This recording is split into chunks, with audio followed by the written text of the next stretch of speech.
Мене звати Вдовченко Марія, я з міста Маріуполь. Vdoncenco Maria, I'm from the city of Mariupol. Наше місто Маріуполь знаходиться на Our кордоні, city of Mariupol is on the borderline. тому перші атаки, перші So вибухи, the first attacks, the first explosions. ми намагалися збирати речі і кудись We виїхати. tried to gather our belongings and leave somewhere. Але бойові дії вже були поруч, і But виїхати з міста military hostilities were already taking place in the city. вже починалося розбомблення цивільних будинків. And shelling against civilian houses already was starting. Переходили бойові дії саме в цивільні райони. Military hostilities were moving over to the very civilian quarters. З перших днів на Маріуполь Starting були with the very first days of invasion in Mariupol, і протягом декількох годин активні вибухи, на годину перерив і знов there вибухи. were repeated explosions for a couple of hours, then a short break, and again repeated explosions. We were staying in our apartment until another stroke was reflected on the fourth floor of our multi-story building. Afterwards, В квартирі винесло повністю вікна. all windows were out in our apartment. Знаходитись було не і ми з родиною And it was перебирали. unbearable to stay any longer in the apartment where we used to dwell. 2 березня ми були вимушені спуститися до підвалу. До 2 березня. Up until the 2nd of March, we stayed in my apartment, and on the 2nd of March, we had to move ourselves to the basement. Тато вирішив, що нам треба My виїжджати, father decided that we need to escape, бо це було небезпечно since знаходитися. that was dangerous to stay inside. Ми в'їхали в селище And we Мангуш. entered the village of Mavkush. Там була величезна черга з автомобілів There was some huge queue in this village. from civilian people. And the attack started.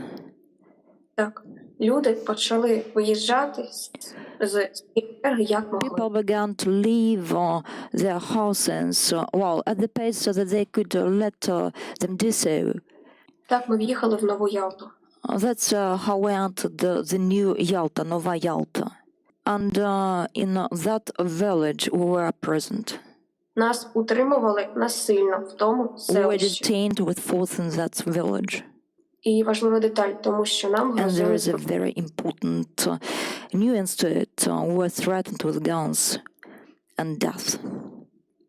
Ця фільтрація була влаштована This для того, filtration was arranged for the purpose of вони вишукували людей з they were проукраїнськими seeking some people with pro-Ukrainian moods. Це було як національна чистка. That was sort of some nationalistic cleansing exercise. Фільтраційний табір – це не A поселення. filtration camp is for not some locality for the peaceful to dwell in. Це просто черга з автомобілів, This is a queue of cars яка постійно контролюється that is permanently controlled by soldiers. Так. З автівки не можна було вийти навіть We до couldn't туалету. leave a car, even to go to the ladies' room. Людей били за те, що вони хотіли вийти. The people were beaten for their try to escape. Нам не можна було виходити з автівки. For 2 days in a row, we were not allowed out of our car, І не можна було спілкуватися з іншими людьми. and we were not allowed even to have some say to others. Нам поліцейський ДНР казав, де залишити. Afterwards, the policeman from the Donetsk People's Republic told us where to stay. Той, хто старше 14 років, виходить з 14 автівки. years of age should leave the car. На фільтрацію пішла я і тато.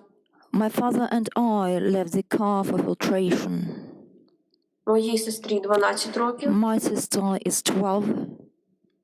Моя мама не могла ходити на той My період mom через couldn't walk. Her legs were down at that very moment. були особи як із прапора ДНР, There were так і з people with the Donetsk People's Republic's flags and also others. And what were the other ones? Do you know? флаг Росії, Російська Федерація. That's the Russian flag, the flag of the Russian Federation. Вони перевіряють автівку, They всі are речі, checking a car, all the items, документи documents, та проводили допити and щодо also they were interrogating. На фільтрацію пропускали по 2 людини і в різних Two кімнатах. persons were allowed to undertake filtration, and they were split between separate rooms. Were you interrogated or checked by male soldiers or female soldiers? Солдати чоловіки. Male ones. В мене брали відпечатки пальців, сканували My документи. fingerprints were taken and scanned. Перевіряли телефон. My phone was checked. Мене перепитували про моє громадянство, I про was мої asked погляди. about my citizenship and also about my views. На більшість питань я давала нейтральні відповіді. For most questions, I provided neutral answers, Або казали, що не знаю, про що йде мова. or I said that I didn't know what it was all about. І це дратувало дуже. And that irritated a lot. І на мене намагалися тиснути і And принижувати. they tried to exercise pressure on me. З кімнати фільтрації я вийшла не From the filtration room. I left not by myself, but rather physical force was exercised, and I was dragged from there, and then I was kept being dragged into the direction which was unknown to me. під час цього він мене принижував. While doing so, he was humiliating me and also beating me. А коли я впала, When I fell down, в мене був час, я виграла той час і просто had побігла до sometime I won that time, and I just ran.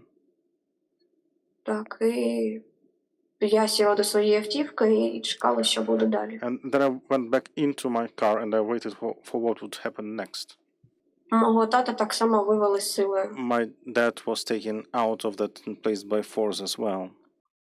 Його трусило, він був дуже He наляканий. was shivering, she was scared a lot. І було видно, що його били. It could be seen that he had been bitten.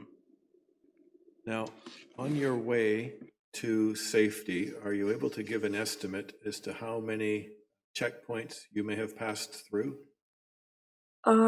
В'їзд до Бердянську, перший блокпост. And the first checkpoint at the entry to Berdyansk.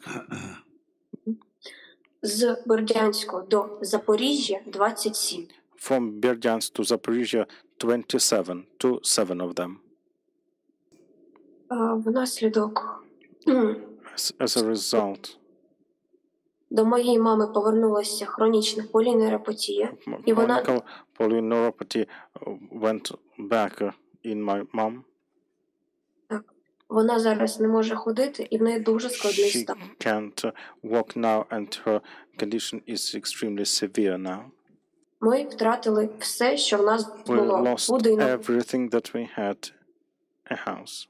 Мій тато внаслідок допиту My був dad, as a result of that interrogation, і він втратив зір. В нього відмер зоровий нерв. lost Внаслідок his eyesight. His eye nerve got dead as a consequence. у моєї сестри почалися приступи епілепсії. Sister started to having epilepsy seizures. І за мною зараз йдуть політичні переслідування. And І also political persecution is following me now. І внаслідок цього мені 25 січня було нанесено As a травму. result, on the 25th of January, a trauma was made to me. Невідомий для мене чоловік A з погребу man who is unknown to me З погрозами вдарив 2 рази мене по голові. Made threats and also hit my head twice. Наніс мені черепно-мозгову травму. So he committed a trauma to me in terms of my head and brain.